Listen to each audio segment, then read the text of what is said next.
કિરણ, તમે પણ ભાભી, તમે રસોઈ બનાવશો તો તમે થાકી જશો. જો નહીં બનાવો તો તમે તમારું વચન પાડ્યું નહીં એમ કહેશે. તમે હારો કે જીતો એમનો પ્લાન તો ખાલી તમને તકલીફ આપવાનો છે. 100 લોકો માટે રસોઈ બનાવી એ કોઈ મજાકની વાત છે ગીતા મેડમ? સમય પણ ઘણો ઓછો છે. અમારાથી થાય એટલી મદદ અમે કરીશું. માની જાઓ ને ગીતા મેડમ. કમળા, દર વર્ષે જન્માષ્ટમી પર હું 500 લોકો માટે એકલી પ્રસાદી બનાવું છું. એટલે 100 લોકો માટે રસોઈ બનાવવી મારા માટે કોઈ મોટી વાત નથી. મને તકલીફ આપવા માટે એમણે મને આ કામ આપ્યું, પણ મને આ કામ કરવું પસંદ છે એ એમને ખબર નથી. વૃદ્ધોને પોતાના હાથે રસોઈ બનાવીને જમાડવા એ કેટલા પુણ્યનું કામ છે એ તો તમને ખબર જ છે. એક ગ્લાસ પાણી પીવાનું હોય એમ એટલી સરળતાથી રસોઈ બનાવી દઈશ. જોઈ લેજો તમે.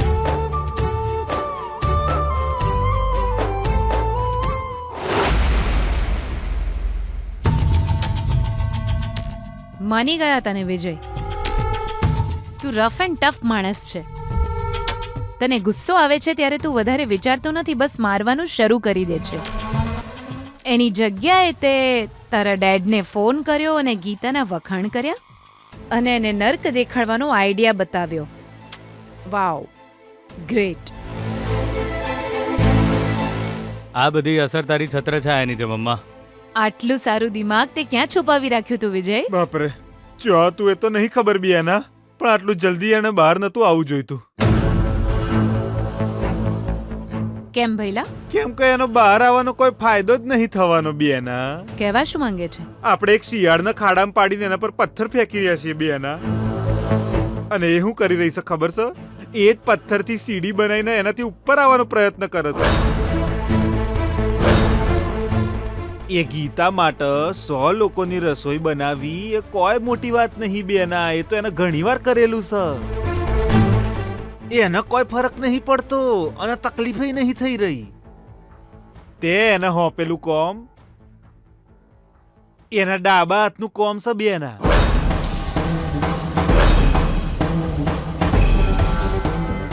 સો લોકો માટે રસોઈ બનાવી એ એના માટે જરાય અઘરું નથી. તું એ સનો બેના હાવ. જે 500 લોકોની રસોઈ ચપટી વગાડતા બનાવી નોખ એના માટે હોમોણ તો કોઈ નહીં. પુણ્યનું કોમ છે એમ કહીને હસતા હસતા કરી રહી છે. જો એ કામ એને પુણ્યનું લાગતું હોય તો આપણે એની પાસે પાપ કરાવીશું મામા. મને તો રસોઈમાં ખાલી પાપડ શેકતા જ આવડે છે, પણ આ પાપનો ફંડો મને કોઈ સમજાયો નહીં બેટા. જે રસોઈ ગીતા બનાવી રહી છે એમાં ઝેર ભેળવીશું.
દાન કરો મિત્રો, તમે દાન કરો મિત્રો.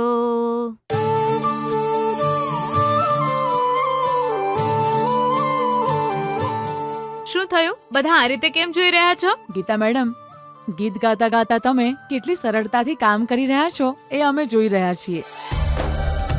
હું તો આખો દિવસ કિચનમાં રહું છું તોય જો મને 100 લોકોની રસોઈ બનાવવાનું કહો ને અત્યાર સુધીમાં તો મારી હાલત ખરાબ થઈ જાય. કમળા, શ્રદ્ધાની સાથે જો પ્રેમથી કામ કરો ને તો કામ સરળ લાગે છે અને કામ તો એની જાતે જ થતું રહે છે. મુશ્કેલ છે એમ વિચારો તો પથ્થર ક્યારેય મૂર્તિ નથી બનતી અને માટીમાંથી ઢીંગલી નથી બનતી. આપણી સામે જે પરિસ્થિતિ આવે આપણે એનો સામનો કરવો જોઈએ. જો કંઈ ખોટું લાગે તો એને આપણે બદલવાનો પ્રયાસ કરવો જોઈએ. ભાભી, તમે જે ગીત ગાઈ રહ્યા છો ને આ સિચ્યુએશન પર કેટલું સૂટ કરે છે ખબર છે? હા શ્રુતિ, આ લાઈન કેટલી સરસ છે ખબર છે? ભલા બનો, પુણ્ય કરો, દાન ધર્મ કરો મિત્રો. હા, આ ગીતમાં સારા કર્મ કયા છે એની સાથે માણસ મહાન કેવી રીતે બને છે એનું વિશ્લેષણ આપેલું છે. એટલે જ મને આ ગીત બહુ જ ગમે છે. એને ગાવાથી મનને બહુ શાંતિ મળે છે.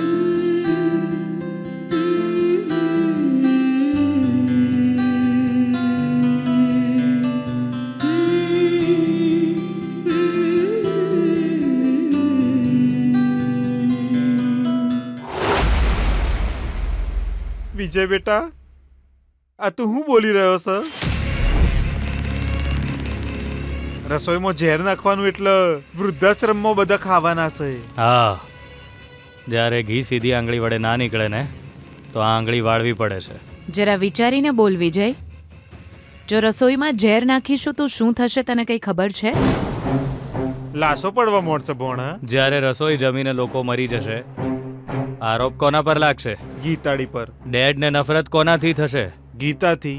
જેલમાં કોણ જશે? ગીતા, અરે સોરી, આપણી દુશ્મન. આપણે બધા તો આ જ ઈચ્છીએ છીએ ને. ગીતાની રસોઈ ખાતા જ પેલા વૃદ્ધો ઉપર પહોંચી જશે અને એ જેલમાં જિંદગી વિતાવશે. કોઈ પણ રિસ્ક વિના એ ગીતાને આ ઘરમાંથી ભગાડીશું. આટલો સારો રસ્તો આપણને ક્યારેય નહીં મળે. આટલા દિવસથી મીડિયાવાળાને બોલાવવાની ધમકી આપીને ડરાવતી હતી ને, હવે આપણે મીડિયાવાળાને બોલાવીએ, એની ઇજ્જત ઉછાળીએ. ડેડ એના વખાણ કરતા રહે છે ને. જો એવું થયું તો એ જાતે જ એને ધક્કા મારશે. તું શું કહે છે મમ્મા? જો ભોણા વિજય, મારા લાલ, અરે તું હું ખાઈસેલા, તું બહુ વજનદાર છે. ઓ બા, કેવું પડે ભોણા. મગજ ચલાવવામાં તો તે તાર મમ્મીને પાછળ મેલી દીધી. હા, હાથ પણ મરી જશે ને લાકડીએ નહીં તૂટે એવો ફટાક દઈને આઈડિયા આલ્યો છે તે. પણ હવે ઝેર ભેળવવાનું એક કોમ મને આલજો પ્લીઝ બેટા. આંખો બંધ કરીને દૂધ પીવા જેવું કામ હું નથી કરતો મામા. એને તો ચારે બાજુ આંખો છે.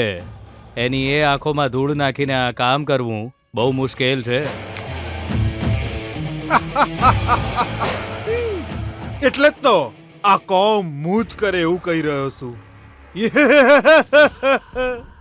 મોરની જેમ ચાલીને જય અને એ ગીતાની ઓખો ખુલે પહેલા જ જઈને ઝેર નાખી દે અને પછી આપણે પાર્ટી કરતા હોઈશું બેના. તું તૈયાર છે ને મમ્મા? આગ પર પાણી ફેંકીને એ આગથી બચી શકાય છે, પણ એ પાણી જ જો દઝાડવા માંડે તો એ કેવી રીતે બચશે મમ્મા?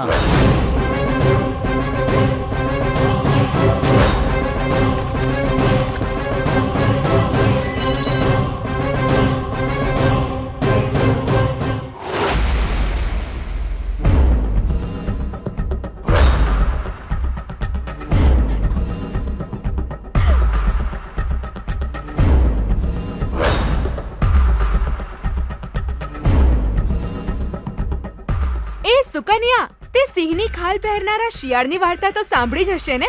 કઈ? એ જ ને, સિંહની ખાલ પહેરનારા શિયાળની વાર્તા. ના યાર. કહું છું, સરખી રીતે સાંભળજે. કેટલાક શિયાળોને સિંહ બનવાની બહુ જ ઈચ્છા થઈ રહી હતી. એટલે એ સિંહની ખાલ પહેરીને નાટક કરવા લાગ્યા. જંગલમાં બાકી જાનવરોએ શિયાળોને જોઈને સિંહ આયો બોલીને ડરીને ભાગવા લાગ્યા. એક દિવસ એ બધા ઝાડીઓમાં ફસાઈ ગયા અને એ ખાલ નીકળી ગઈ અને એમનું અસલી રૂપ બધાની સામે આવી ગયું. અત્યારે એ શિયાળો ક્યાં છે ખબર છે? અહીંયા રસ્તા પર કસરત કરી રહ્યા છે. હારના લીધે પોતાનું મોઢું નથી દેખાડી શકતા એટલે રસ્તા પર જ કસરત કરી રહ્યા છે. એ વિજયની પૂંછડી બનીને રે તો માથું ઉઠાવીને કેમ હાલશે સુકન્યા? તમે લોકો હવામાં ઉડી રહ્યા છો ને? યા, અમે હારી ગયા. ઇલેક્શનમાં તો હાર જીત થયા કરે. Take it easy. આપણા નવા પ્રેસિડેન્ટ ક્યાંય દેખાઈ નથી રહ્યા. ગાયબ થઈ ગયા કે શું? જૂના પ્રેસિડેન્ટની નવા પ્રેસિડેન્ટ ખૂબ દોલાઈ કરી રહ્યા છે. એ ત્યાં સુધી અમારો વિજય શું ચૂપચાપ ઊભો રહેશે? અમારા વિજયને તમે સમજી શું રાખ્યો છે? હે, આ ઇલેક્શનમાં ઝોલઝાલ કરીને જીત્યા છો, નહીં તો અમારા વિજયને ચાકુ મારવાવાળા કેવી રીતે જીતી શકે? એ ચમચા, કઈ પણ બકવાસ ના કર. અમારી ગીતાએ વિજયને ચાકુ નહોતું માર્યું. એ આવું કામ ક્યારેય ન કરે. અમને તું ના શીખવાડી, અમે અમારી આંખોથી જોયું છે. એ તમે લોકો બાજવાનું બંધ કરો ભાઈ. એ ગીતા કોલેજ કેમ નથી આવતી એ કયો. અમને નથી ખબર. સારું, આ વિજય કેમ નથી આવ્યો? અમને ખબર નથી. મોસ્ટલી મને એવું લાગે છે કે ગીતાની જીતથી વિજય ઇમ્પ્રેસ થઈ ગયો છે કે હું, અને એ બે એક થઈ ગયા છે કે હું. ખબર નહીં કેમ મને એવું લાગી રહ્યું છે પાણી અને આગની જેમ એક જ થઈ ગયા છે.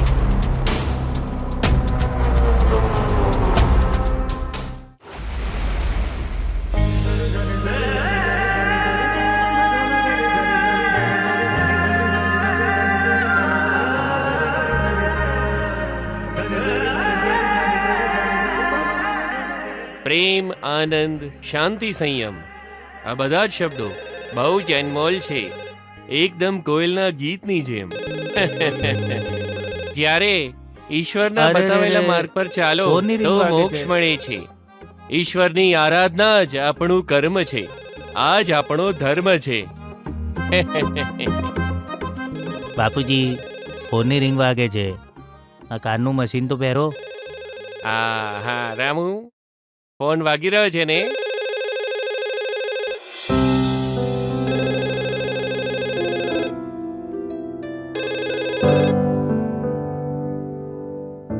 હેલો. નમસ્તે. હા નમસ્તે. હું ગીતા બોલી રહી છું.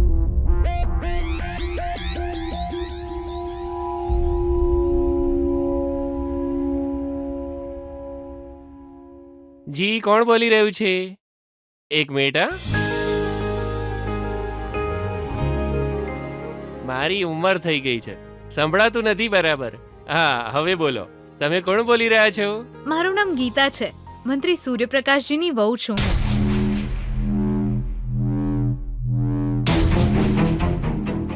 ઓહો, નમસ્તે નમસ્તે બેટા.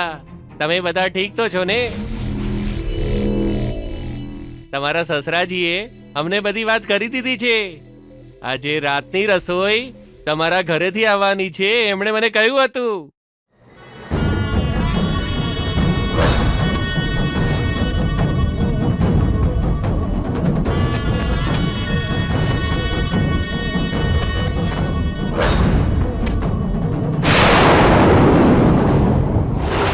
સાથે છે મારી તો સાથે છે પરમેશ્વર.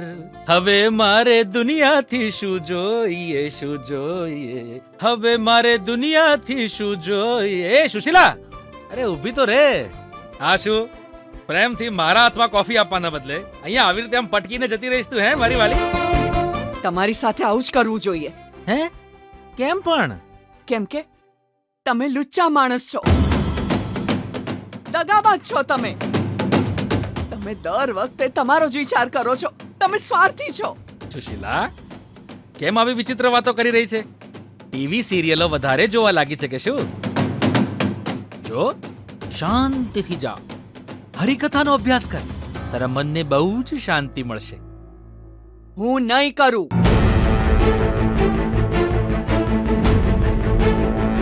શું કામ? કેમ કે એમાં પણ તમારો સ્વાર્થ જ છે. મારા પતિ હવે સુધરી ગયા છે એવું વિચારીને હું ખુશ થઈ જાઉં અને એ વાત હું ગીતાને જણાવું. બેટા, તારા પપ્પા કેટલા સુધરી ગયા છે જો તો ખરી, હે ને? કાલે વેવાઈજી ગીતાને ઇલેક્શનમાં ઊભી કરશે. જેમ એ કોલેજમાં જીતી એમ એ ત્યાં પણ જીતીને મંત્રી બની જાય તો તમને થવાનો ફાયદો તમે ચૂકી ના જાઓ. એટલે તમારા સંબંધો સારા કરવા માંગો છો. છી, તમે બહુ જ સ્વાર્થી છો. અરે સુશીલા, અરે એવી વાત નથી વાલી. તમારી વાત તમારી પાસે જ રાખો. બહુ થયું તમારું નાટક. એકવાર હું તમારો દગો સહન કરી ચૂકી છું. તમે તો તમારી પત્નીને પણ ખોટો પ્રેમ બતાવો છો. આગળ જઈને જો તમને ફાયદો થવાનો હોય તો તમે તમારી આત્મા પણ વેચી શકો છો. તમારા સ્વાર્થી વિચારોમાં હું તમને સાથ નહીં આપું.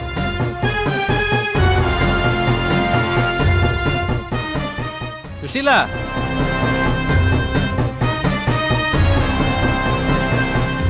કોફી ટોપ ક્લાસ બનાવી છે હો સુશીલા.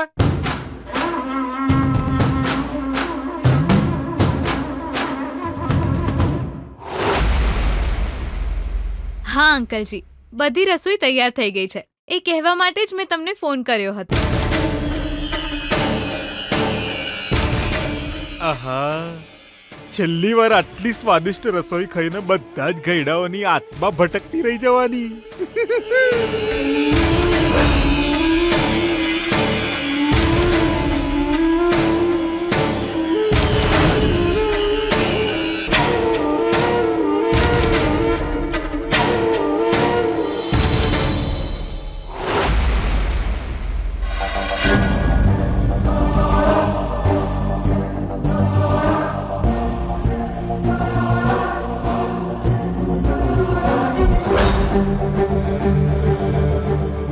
અરે નહીં, તારે એટલી ચિંતા કરવાની જરૂર નથી બેટા. અમારા આશ્રમની વાન તારા ઘર પાસે આવી જશે. એમાં જ રસોઈ મોકલી દેજે બેટા. ઠીક છે અંકલજી. હવે તું જો ગીતા, આ રસોઈ ખાઈને બધા ગયડાઓ ઉપર અને તું જેલની અંદર.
વહુની જીતનો ઉત્સવ ધૂમધામથી કરતા એવું કહી રહ્યા હતા.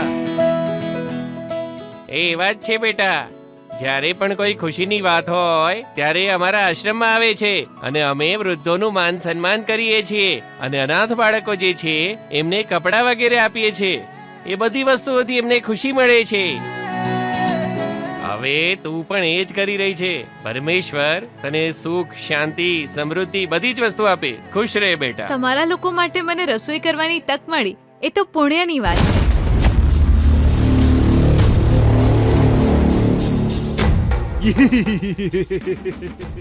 આ પુણ્ય તો પાપમાં બદલાઈ જવાનું છે. બસ હવે થોડી જ વાર છે, પછી તો તારા પગ નેચાથી જમીન ખસી જશે. શરૂ થઈ જશે માતમનો સીન. અમારો આ પ્લાન અત્યાર સુધીનો બેસ્ટ પ્લાન છે. ગીતા, હવે તો આ ઘરમાંથી તારું બહાર જવું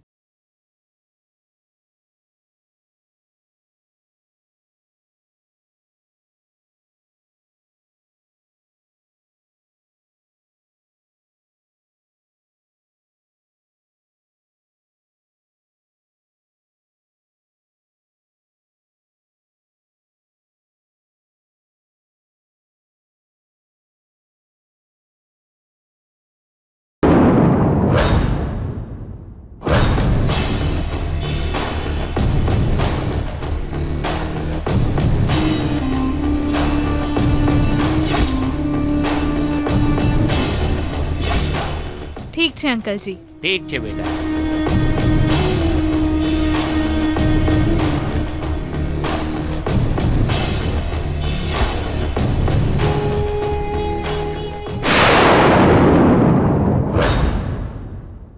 સિતારા અંકલ,